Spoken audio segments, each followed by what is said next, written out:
Hello' friends, welcome back to my YouTube channel. আজি আমি আলোচনা কৰিম বংগ বিভাজন আৰু স্বদেশী আন্দোলনৰ গুৰুত্বপূৰ্ণ প্ৰশ্নসমূহ।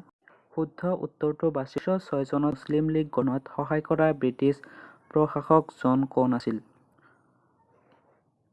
Option Lord Minto, option B Lord Curzon, option C Lord Cornwallis, option D Lord Ripon. শুদ্ধ উত্তৰটো হ'ব নম্বৰ এ লৰ্ড মিণ্টো। কাৰ কাৰ্যকালত বংগ বিভাজন আঁচনিখন কাৰ্যকৰী কৰা হৈছিল?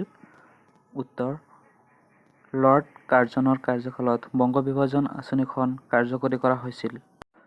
বংগ বিভাজন কোনগৰাকী ভাইচৰয়ৰ শাসনকালত সংঘটিত হৈছিল? উত্তৰ ভাইচৰয় লৰ্ড নেথানিয়েল কাৰ্জনৰ শাসনকালত বংগ বিভাজন সংঘটিত হৈছিল।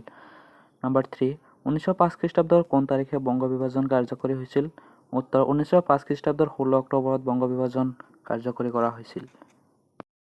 বিদেশী পণ্য বৰ্জনৰ প্ৰস্তাৱ কোনখন সভাত গ্ৰহণ কৰা হৈছিল?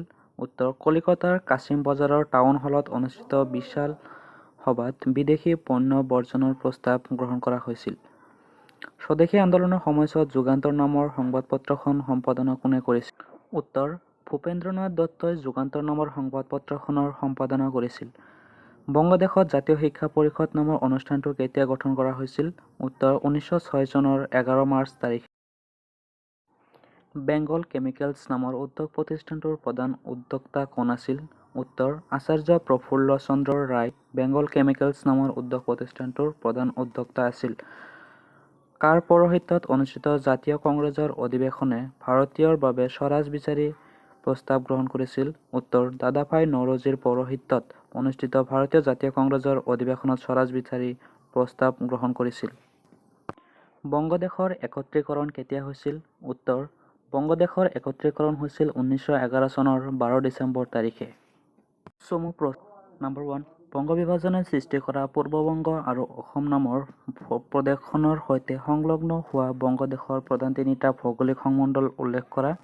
উত্তৰ বংগ বিভাজনে সৃষ্টি কৰা পূৰ্ববংগ আৰু অসম নামৰ প্ৰদেশখনৰ সৈতে সংলগ্ন হোৱা বংগদেশৰ প্ৰধান তিনিটা ভৌগোলিক সংমণ্ডল হ'ল চট্টগ্ৰাম, ঢাকা আৰু ৰাজশ্বাহী। বংগ বিভাজনৰ অন্তৰ্নিহিত উদ্দেশ্য কি আছিল? চমুকৈ লিখা। উত্তৰ ভাৰতত সাম্প্ৰদায়িকতাৰ বীজ ৰোপণ কৰি হিন্দু আৰু মুছলমানসকলৰ মাজত বিভাজন ঘটাই ইংৰাজসকলৰ স্বাৰ্থ সিদ্ধি কৰাই বংগ বিভাজনৰ অন্তৰ্নিহিত উদ্দেশ্য আছিল। লৰ্ড কাৰ্জনে ঘোষণা কৰা বংগৰ 4দফীয়া আঁচনিখনৰ প্ৰথম দফাটো লিখা।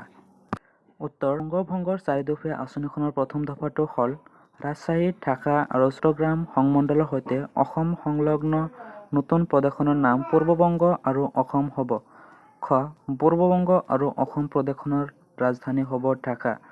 গ নম্বৰ পূৰ্ববংগ আৰু অসম প্ৰদেশৰ শাসনৰ দায়িত্ব এজন লেফটেনেণ্ট গভৰ্ণৰৰ হাতত অৰ্পণ কৰা হ'ব। অসমৰ ৰাজধানী শ্বিলঙৰ পৰা ঢাকালৈ স্থানান্তৰ হ'ব।